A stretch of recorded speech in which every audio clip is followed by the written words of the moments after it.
Hello one and all, welcome to another online video by Einstein Academy. In this video, we'll look at the final learning outcome from the topic of theories of acids and bases from the JCH2 chemistry syllabus. So the final learning outcome C from this topic says that candidates should be able to show understanding of and apply the Lewis theory of acids and bases, including non-aqueous system, for example, the reaction between the BF3 molecule and the NH3 molecule. So previously, we discussed the Arrhenius theory of acids and bases.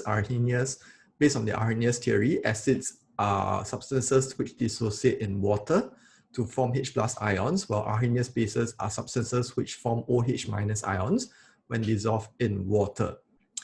For the Bronsted-Lowry theory, when a Bronsted-Lowry definition of acids are proton donors, while Bronsted-Lowry definition of bases are proton acceptors. Now, specifically, when a Bronsted-Lowry base accepts a proton, the base actually donates a lone pair of electrons to the proton. So for example, right, like let's say we have OH- ion, right? The OH- ion actually uses the lone pair of electrons on the oxygen to donate to a H+ ion, and in doing so, it will form the water. And so this base is actually a lone pair donor. When the Bronsted-Lowry acids donates a proton, the proton actually accepts a lone pair of electrons from the base, and therefore we can also say that this is a lone pair acceptor, while this is a lone pair donor. So in order to increase the robustness of the theory, right, so that we can classify more reactions as acid-base reactions, now, Lewis proposed the following definitions for acids and bases in 1923, and he defined acids to be electron pair acceptors and bases to be electron pair donors.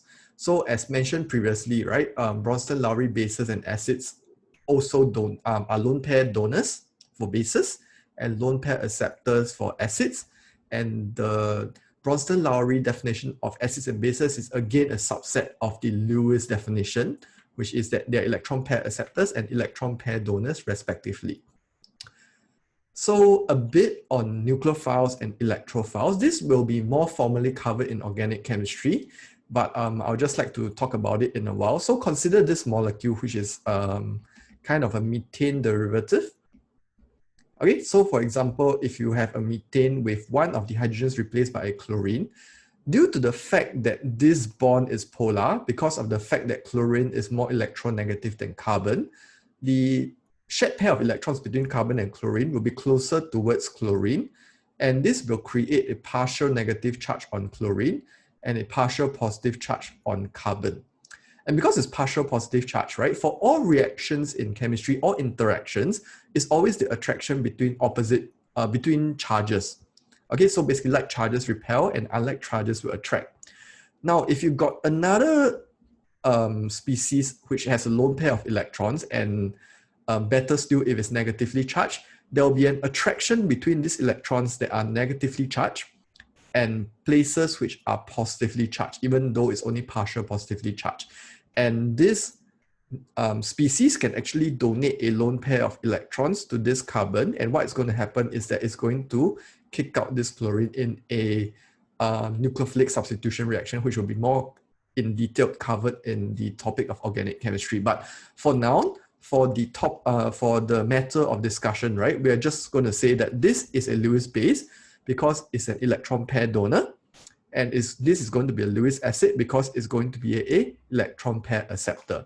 So Lewis bases are electron pair donors, which seek electron deficient centers which are positively charged. And they are known as nucleophiles. Nucleo basically means nucleus, and then phile means loving. So basically they're nucleus loving, and because of the fact that they have lone pair of electrons that are negatively charged, which are attracted to the nucleus, which is positively charged. On the other hand, Lewis acids are electron pair acceptors, such as this, electron pair acceptors, and they seek out lone pair of electrons because, like electrons, again, negatively charged, attracted to positively charged regions.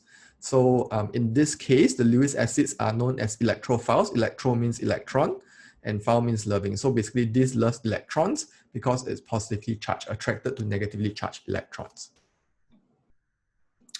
Okay, so as mentioned, the Arrhenius definition of acids and bases is a subset of the Bronston-Lowry definition, and the Bronston-Lowry definition is a subset of the Lewis definition.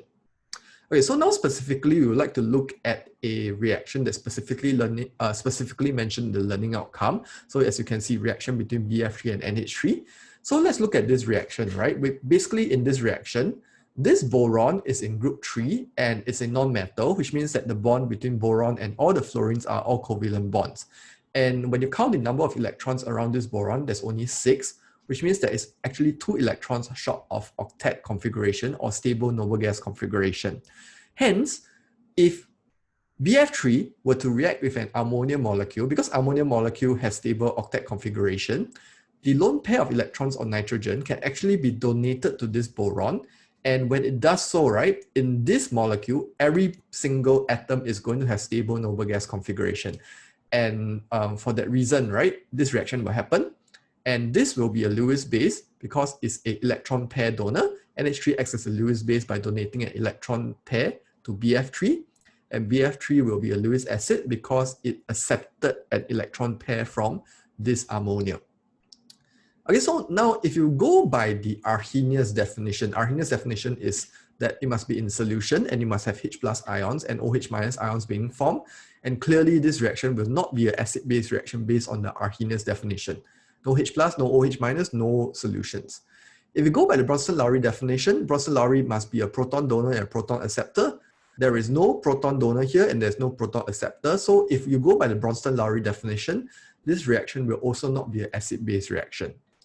However, if you go by the Lewis definition, then this ammonia is going to be an electron pair donor and hence is a base. This is going to be an electron pair acceptor, hence is a Lewis acid. And this definition, based on the Lewis definition, will be classified as an acid-base reaction. So basically, I hope that now you have a better understanding of why we went from the Arrhenius definition to the Bronston-Lowry and then to the Lewis acid. Basically, we want the definition to be more robust so that it can not only cover the reactions that are covered by the previous cases, but it can also cover more reactions that cannot be covered by the previous cases. So basically, it's to make the theory more robust.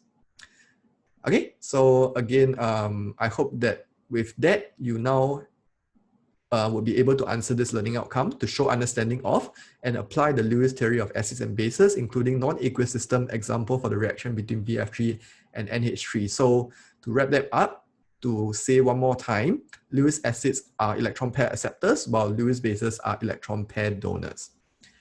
Okay, so with that, I have wrapped up all the content from this topic of the theories of acids and bases from the JCH2 chemistry syllabus.